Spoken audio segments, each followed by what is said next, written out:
That was Claudia Felix a few days before her lifeless body was discovered in Mexico. This happened when she was found running the elite assassin squad of the Sinaloa cartel. While she experienced a peaceful assassination, some other female gang members got dealt with in the worst ways you can ever imagine. Brutal retaliation, violent death, sexual assault, and lifelong imprisonment are just the beginning of their nightmare. This video explores 10 female gang members who messed with the wrong gang and paid the ultimate price. Raffaella D'Alterio. Popularly known as the Big Female Kitten, she was one of the most well-known gang members. Back in 2006, her husband, Nika Panesi, the leader of a dangerous gang, was gunned down by rivals. After his death, Raffaella decided to seize control, and within 3 years, she rose to lead the powerful Italian D'Alterio clan of the ruthless Camorra. But power came with a price. D'Alterio's iron grip on Naples' drug cartels earned her enemies.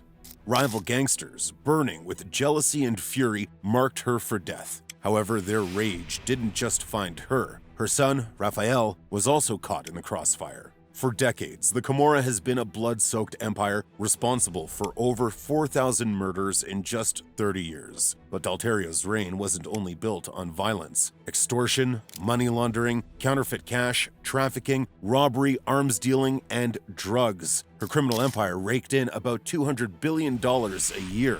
Her fortune and control ended in 2012 during a massive police raid. Officers arrested D'Alterio and 65 of her most trusted lieutenants, seizing over $10 million in luxury assets, including a Ferrari with a gold license plate. Speaking of Camorra female gangsters, here is another woman with a similar story. Maria Licciardi. Popularly known as La Madrina, Maria was the godmother of the Camorra. She ruled with an iron fist, commanding both respect and terror. When her two brothers, Pietro and Vincenzo, along with her husband, were taken down in a series of arrests, Maria seized her moment. She claimed the throne of the Licciardi clan and allied with 20 warring Camorra factions, consolidating power over Naples' most lucrative rackets. Drug trafficking, cigarette smuggling, protection, and prostitution are some of the dealings of her empire. For years, her tenure seemed untouchable, but the cracks began to show with a shipment of pure, unrefined heroin. Licciardi was afraid the potent drug would destroy the streets, so she rejected it. Meanwhile, the Russo clan, already filled with resentment under her rule, betrayed her. They pushed the deadly heroin onto the streets anyway. The results were catastrophic. A series of overdoses swept through the city. 11 deaths in April 1999 alone. Public outrage began and the authorities came to their rescue. On June 14, 2001, Maria Licciardi was arrested by Naples police and sentenced to nearly 8 years behind bars. She was released in 2009, but her story was far from over. By August 7, 2021, Maria was back in handcuffs, this time accused of masterminding extortion rackets as the undisputed head of the Licciardi Camorra clan. Luckily, she managed to escape the ultimate punishment. The same cannot be said about the next gang member who came to her demise after messing with some rival cartels. Griselda Blanco. Popularly known as the cocaine grandmother, her name alone is associated with several blood-soaked events in the streets of Miami during the ruthless drug wars of the 1970s and 80s. Blanco's descent into darkness began early. At just 11 years old, she allegedly committed her first murder, kidnapping a wealthy boy and killing him when his parents refused to pay the ransom. By 21, she had fled Colombia illegally, landing in New York with her husband and 3 children, selling marijuana to make ends meet. In the 1970s, after orchestrating the murder of her first husband, she moved to Miami, where she met her second husband, drug trafficker Alberto Bravo. With Bravo, she entered the dangerous and violent world of cocaine smuggling. As rival cartels turned Miami into a war zone, Blanco's ruthlessness became legendary. In 1975, after suspecting Bravo of stealing from her, she shot him dead in a dramatic confrontation. Years later, in 1983, her paranoia peaked as she ordered the murder of her third husband when he fled Miami with their son, Michael Corleone Blanco. By 1985, the pressure from rivals and law enforcement led to her capture. She spent nearly 2 decades in prison before her release in 2004 when she was deported to Colombia. However, her story ended tragically, just as it began. On September 3, 2012, at the age of 69, Griselda Blanco met her ultimate fate after being gunned down in Medellin. However, there are situations where female gang members manage to go scot-free after committing all manners of crime. Enedina Arellano Felix. An enduring legend in the world of Mexican cartels, Enedina Arellano Felix was known as the godmother of the Tijuana cartel, someone who masterminded some of the most profitable criminal empires of the modern era. Her rise began in the early 2000s after the violent downfall of her brothers, the previous leaders of the Tijuana cartel. With her family's empire on the verge of collapse, Enedina stepped in. She reshaped the cartel into a profit-driven machine. A graduate of the University of Guadalajara, Enedina earned respect in the ruthless cartel world, not through violence. Her emphasis on monetary dominance allowed the Tijuana cartel to thrive under her leadership. By 2011, Enedina was believed to be guiding her nephew, Fernando Sanchez Arellano, the son of her sister, Alicia Arellano Felix. Fernando became infamous for his sharp intellect, using diplomacy and strategy to avoid bloodshed. But intelligence alone wasn't enough in the cutthroat cartel wars. When Fernando clashed with the powerful Sinaloa cartel, their long-standing rivalry reignited.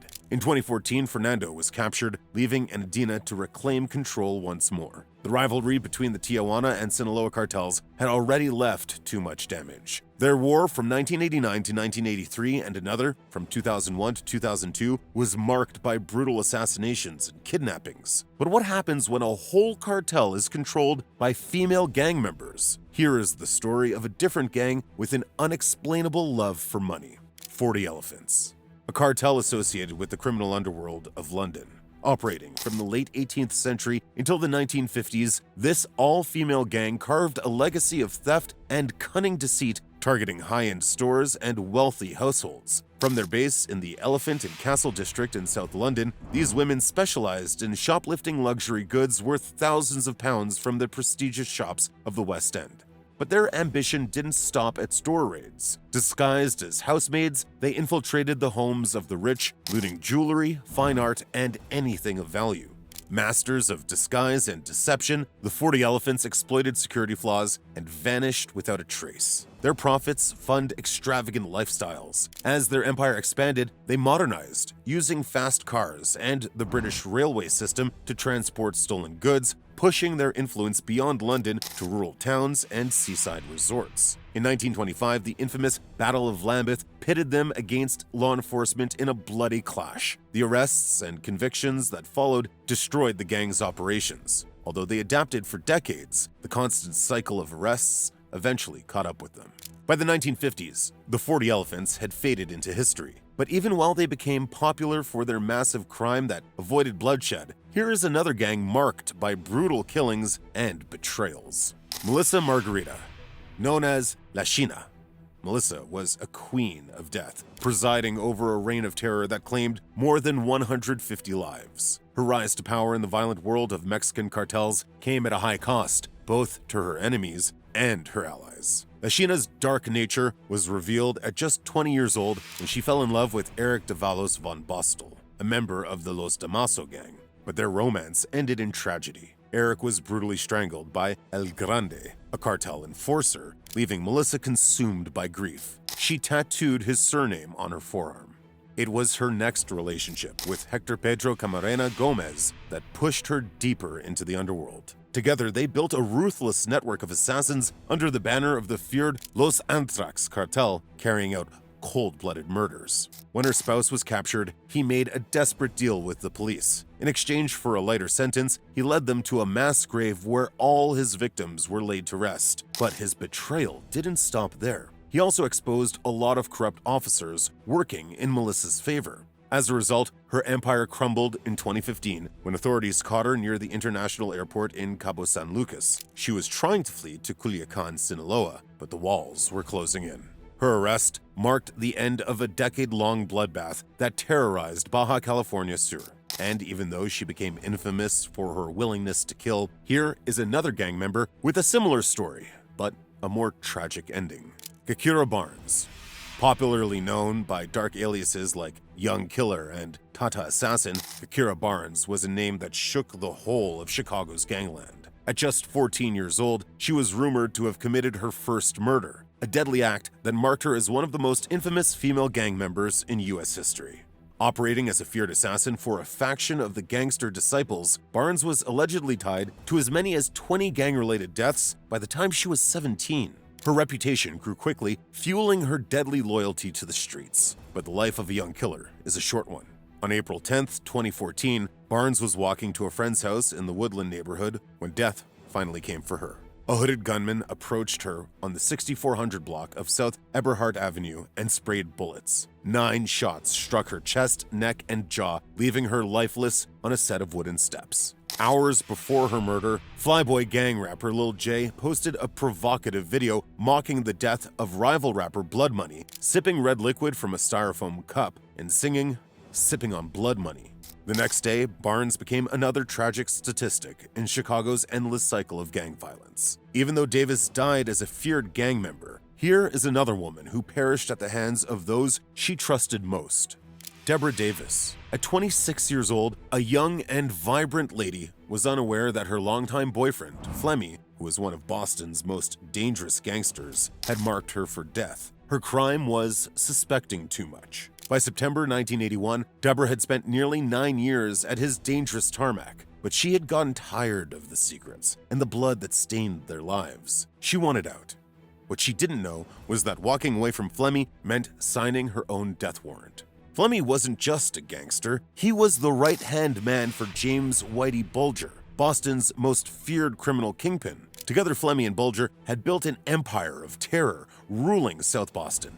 One fateful night, Flemmy brought Deborah to a house on 3rd Street in South Boston under the pretense of an ordinary evening. Waiting for them inside was Whitey Bulger himself. What unfolded next was a scene of pure horror. Bulger dragged Deborah into the cellar where he ended her life in cold blood, but the true depravity came after the killing. Steve Flemmy, the man she had trusted for nearly a decade, took pliers and removed every one of her teeth to prevent identification through dental records. The lifeless body of the woman he once claimed to love was then wrapped and discarded like trash, buried in a shallow grave near the Neponset River in Quincy, Massachusetts. Even in death, Deborah Davis became another pawn in the dark games of Boston's most ruthless gangsters. While Deborah Davis met a tragic end as a victim in Boston's criminal underworld, here is another woman who didn't just survive in a violent world, but thrived by harnessing it herself. Judy Moran. Living as the matriarch of a notorious crime dynasty, Judy is infamous not just for surviving the violence around her, but for planning it herself. Her story begins with Leslie John Cole, her first husband, who was gunned down in a gangland execution. By the time of Cole's death, Judy had already moved on. She got into another relationship with Louis Moran. Though she legally took Moran's surname, Judy and Louis never married. It didn't matter since her allegiance to the family was sealed, and with it came bloodshed. Louis Moran met his end in 2004 after being assassinated while out on bail. Unarmed, as his bail conditions prevented him from carrying weapons, Louis was defenseless. Meanwhile, Judy believed that Louis had left behind a hidden fortune, one she suspected was being withheld by her brother-in-law, Des Tuppence Moran. On June 15, 2009, Judy orchestrated the murder of Tuppence Moran. Hiring gunmen and plotting a brutal ambush, she ensured that her brother-in-law met a bloody demise. He was shot dead in broad daylight in Ascot Vale. But Judy's gamble was a fatal misstep. The audacity of murdering a gangland figure as prominent as Tuppence drew quick retribution not from rival criminals, but from the law. Arrested and charged with his murder, Judy Moran's legacy crumbled. In 2011, she was convicted and sentenced to 26 years in prison. While Judy got a jail sentence, here is another female gang member who never got the chance to live. Claudia Felix. Otherwise known as the Kim Kardashian of organized crime, Claudia was known for showing off her beauty, designer clothes, and jet-set lifestyle. Meanwhile, she wasn't just